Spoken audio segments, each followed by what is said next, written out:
오늘 우리에게 주신 하나님 말씀 함께 봉독합니다. 누가복음 6장 39절에서 49절 말씀입니다.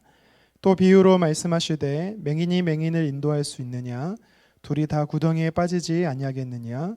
제자가 그 선생보다 높지 못하나 무릇 온전하게 된 자는 그 선생과 같으리라. 어찌하여 형제의 눈 속에 있는 티는 보고 내 눈 속에 있는 들보는 깨닫지 못하느냐? 너는 내 눈 속에 있는 들보를 보지 못하면서 어찌하여 형제에게 말하기를 형제여 나로 내 눈 속에 있는 티를 빼게 하라 할 수 있느냐? 외식하는 자여 먼저 내 눈 속에 있는 들보를 내 눈 속에서 들보를 빼라. 그 후에야 내가 밝히 보고 형제의 눈 속에 있는 티를 빼리라. 못된 열매 맺는 좋은 나무가 없고 또 좋은 열매 맺는 못된 나무가 없느니라. 나무는 각각 그 열매로 아나니 가시나무에서 무화과를 또는 찔레에서 포도를 따지 못하느니라. 선한 사람은 마음에 쌓은 선에서 선을 내고 악한 자는 그 쌓은 악에서 악을 내나니 이는 마음에 가득한 것을 입으로 말함이니라. 너희는 나를 불러 주여 주여 하면서도 어찌하여 내가 말하는 것을 행하지 아니하느냐. 내가 나와 내 말을 듣고 행하는 자마다 누구와 같은 것을 너희에게 보이리라. 집을 짓되 깊이 파고 주추를 반석 위에 놓은 사람과 같으니 큰 물이 나서 탕류가 그 집에 부딪히되 잘 지었기 때문에 능히 요동하지 못하게 하였거니와 듣고 행하지 아니하는 자는 주추 없이 흙 위에 집 지은 사람과 같으니 탕류가 부딪힘에 집이 곧 무너져 파괴됨이 심하니라 하시니라. 아멘. 그리스도에는 순종합니다. 그리스도에는 순종합니다라는 제목으로 잠시 말씀 나누겠습니다. 얼마 전에 제가 누구를 만나기 위해 약속 장소와 시간을 잡았습니다. 낮 12시 미아사거리역 6번 출구로 제가 문자로 장소와 또 시간을 보냈는데요. 당일이 되어서 저는 좀 일찍 나가서 사람을 기다리고 있었습니다. 그런데 약속한 사람이 오지 않는 것입니다. 시간이 지나고 나서 제가 다시 문자로 어디쯤 오고 있느냐고 보냈습니다. 단문이 왔는데요. 이미 저를 기다리고 있다라는 것입니다. 뭔가 이상하다 싶어서 저는 6번 출구 앞에 있습니다 라고 보냈는데 본인도 6번 출구 앞에 있다라는 거죠. 아차 싶어서 제가 이전에 보냈던 문자를 살폈습니다. 불길한 예감은 틀리지 않는다고요. 제가 미아사거리역 6번 출구라고 보냈는데 사실 미아역 6번 출구로 제가 잘못 보냈던 것입니다. 그러니 한 사람은 미아역 6번 출구에서 다른 사람은 미아사거리역 6번 출구에서 있으니 당연히 만날 수 없었던 것입니다. 저는 생각했습니다. 왜 이 사람은 늦을까? 오지 않을까? 실상은 제가 먼저 잘못했고 제가 잘못 알려줬기 때문에 다른 사람에게서 문제를 찾은 제가 잘못한 것이죠. 간혹 저와 같은 실수를 여러분들이 할 때가 있을 것입니다. 오늘 본문에도 보면은 남이 아닌 먼저 자기 자신을 살피라고 예수님께서 말씀하고 계십니다. 오늘 비유가 여러 가지 나오고 있는데요. 39절에 보면은 맹인의 인도, 40절에는 스승과 제자의 비유, 또 41절에는 티와 들보의 비유를 예수님께서 연속해서 설명하고 계십니다.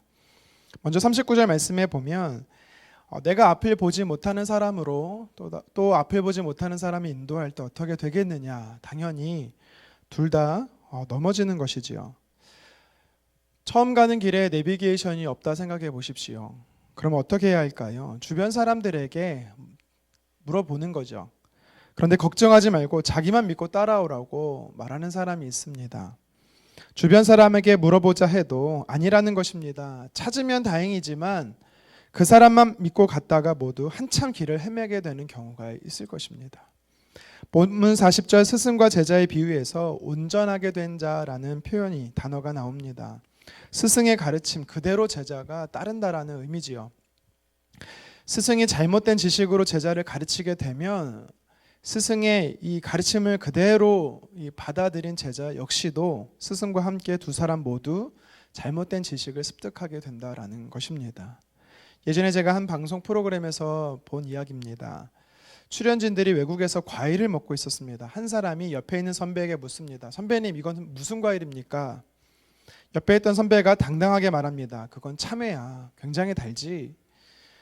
우리나라 참외와는 좀 다르게 생겼어도 맛은 더 있어.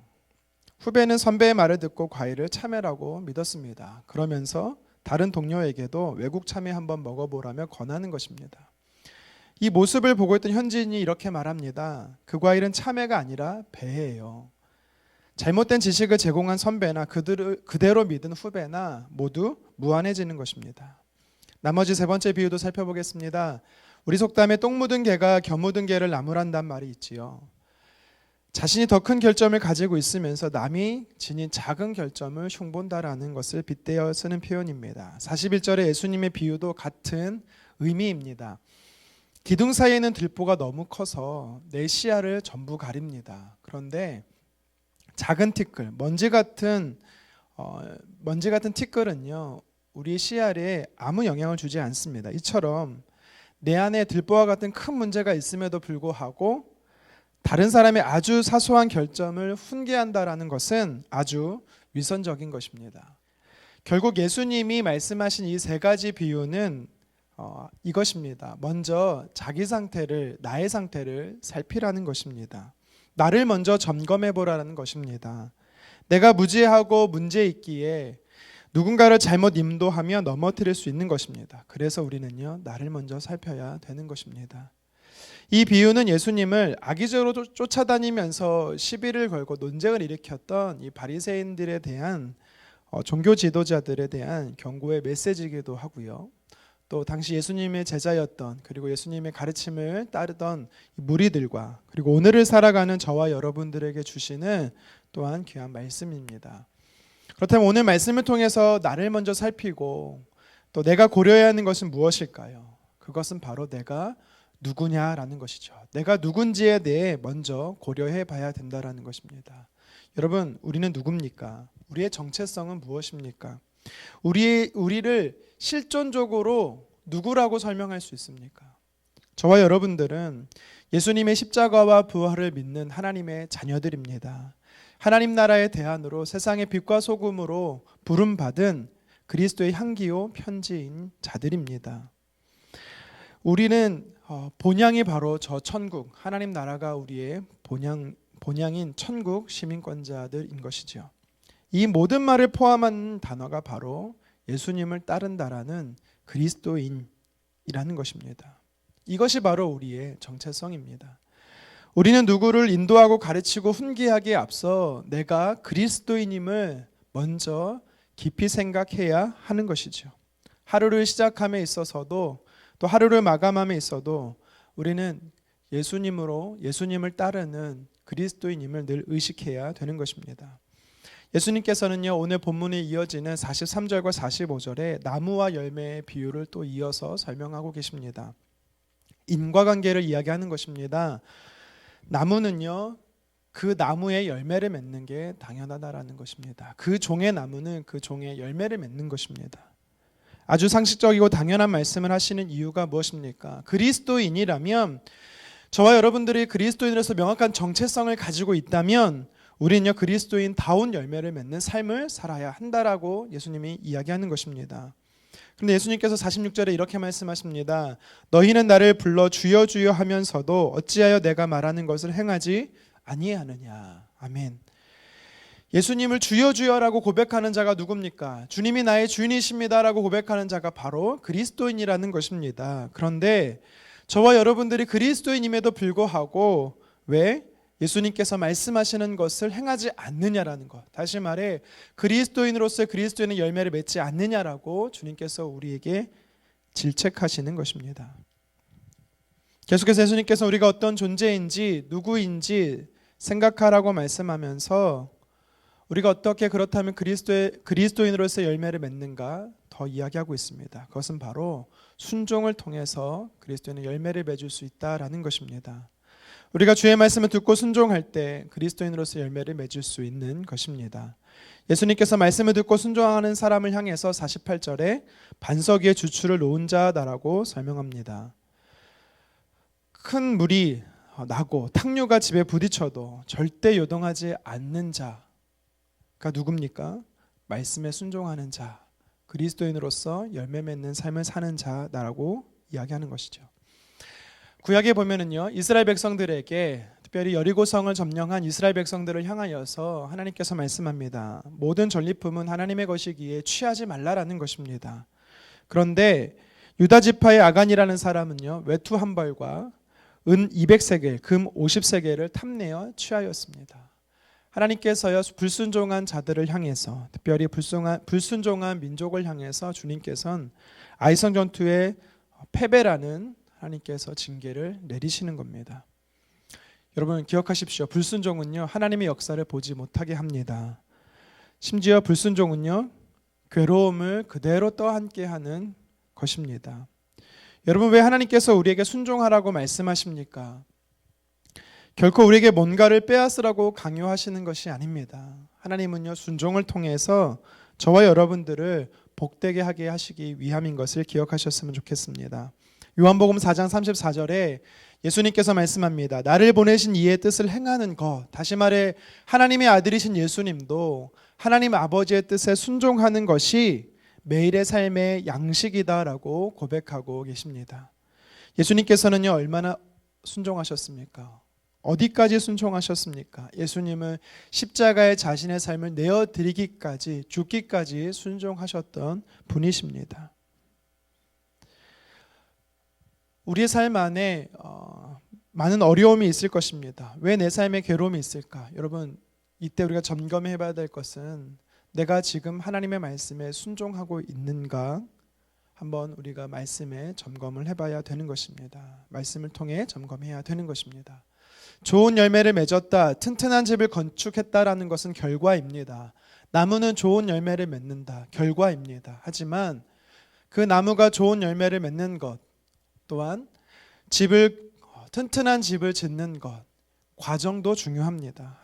예수님께서는 오늘 말씀을 통해 우리에게 먼저 내가 그리스도인임을 깊이 생각해 보고 그리스도인으로서 귀한 열매를 맺기 위해서는 그 과정이 중요하다라는 것을 또 이야기하고 있는 것이죠. 그것이 바로 매일매일 순간순간 하나님의 말씀에 순종하라라는 것입니다. 말씀을 정리합니다.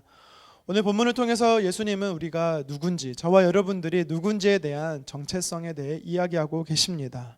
우리는요, 먼저 그리스도인이다라는 것을 심사숙고하라는 것입니다.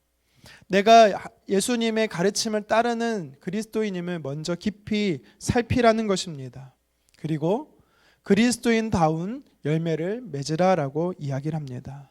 우리가 어떻게 그리스도인다운 열매를 맺습니까? 바로 하나님의 말씀에 즉시 온전히 기쁘게 순종하는 것입니다. 나를 따르라 말씀하시는 예수님의 그 부르심에 모든 것을 내어놓고 쫓았던 제자들과 같이 밤새 물고기를 잡지만 그물을 던져도 한 마리도 잡지 못했던 베드로를 향해서 그물을 던지라 하실 때 믿고 순종했던 베드로와 같이 창이란 요단강을 보고 건너라 말씀하시는 하나님의 그 말씀에 순종했던 여호수아와 이스라엘 백성들과 같이 저와 여러분들은 기록된 하나님의 말씀, 특별히 또 들려주시는 하나님의 말씀, 그 말씀을 통해 우리는 순종하기를 원합니다. 주님은 순종을 제사보다 낫다 말씀하십니다. 무슨 뜻입니까? 순종하는 것이 하나님을 기쁘시게 하는 것이라는 뜻입니다. 순종하는 자는 주의 기적을 경험합니다. 순종하는 자는 귀한 열매를 삶 속에 맺히는 것입니다. 저와 여러분들이 오늘도 하나님의 자녀로서 예수 그리스도를 따르는 그리스도인으로서 명확한 정체성을 가지고 하나님의 말씀에 순종하는 하루 되시기를 주님의 이름으로 축원합니다. 기도하겠습니다. 주님, 오늘 말씀을 통해서 우리가 하나님의 자녀요 또 하나님의 백성으로서 명확한 정체성을 가지고 살라라고 도전하시는 하나님의 말씀을 깨닫게 하셔서 감사합니다.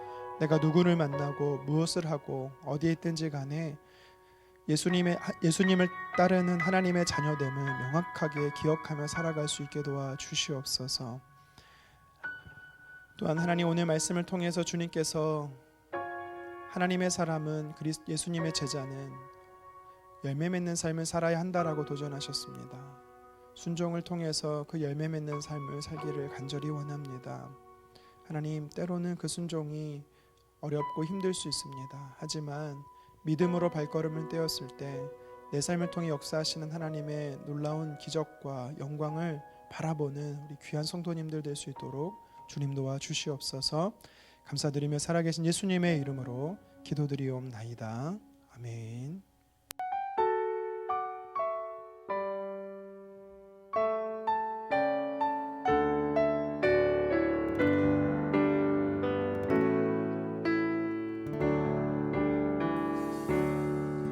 주님 말씀하시면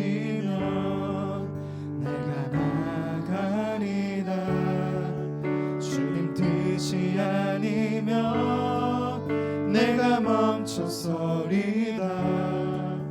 나의 가고 서는 것 주님 뜻에 있으니 오 주님 나를 이끄소서. 주님 말씀하시면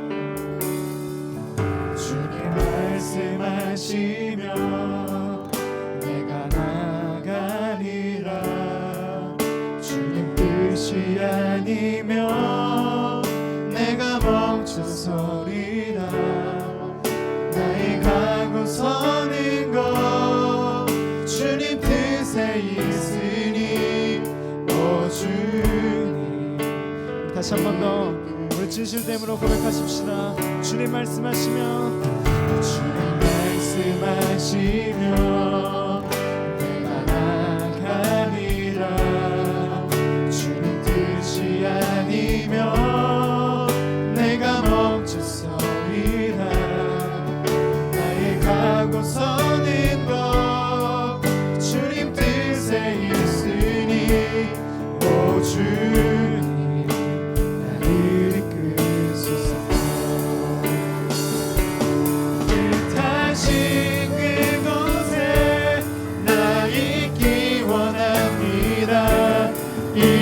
이끄시는 대로 순종하며 살리니 연약한 내 영혼 통하여 일하소서. 주님 나라와 그 뜻을 위하여 오 주님 나를 이끄소서. 주님 말씀하시면 내가 나아갑니다. 말씀하시면 내가 나가리라. 주님 뜻이 아니면 내가 멈춰서리라. 나의 가고 서는 것 주님 뜻에 있으니 오 주님 나를 이끄소서. 뜻하신 그곳에 나 있길 원합니다. 이끄시는 대로 순종하며 살리니 연약한 내 영혼 통하여 일하소서. 주님 나라와 그 뜻을 위하여 뜻하신 그곳에 나 있길 원합니다. 이끄시는 대로 순종하며 살리니 연약한 내 영혼 통하여 일하소서. 주님 나라와 그 뜻을 위하여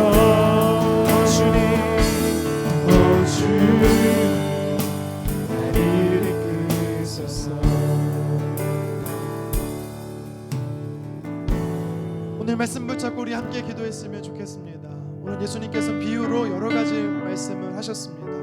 하지만 궁극적으로 한 가지입니다. 그것은 뭐냐면 하나님의 자녀는 하나님의 말씀 안에서 머물고 하나님의 자녀는 그 말씀에 순종하며 사는 것이 너무 명확하고 정확하다라는 것입니다.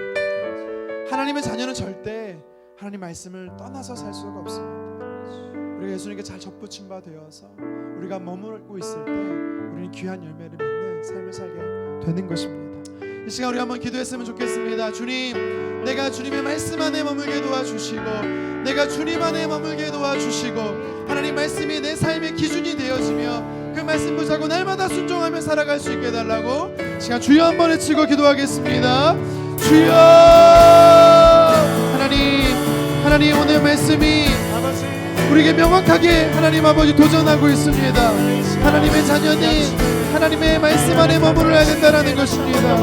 하나님의 말씀으로 공급받고 하나님의 말씀에 순종해야 된다는 것입니다.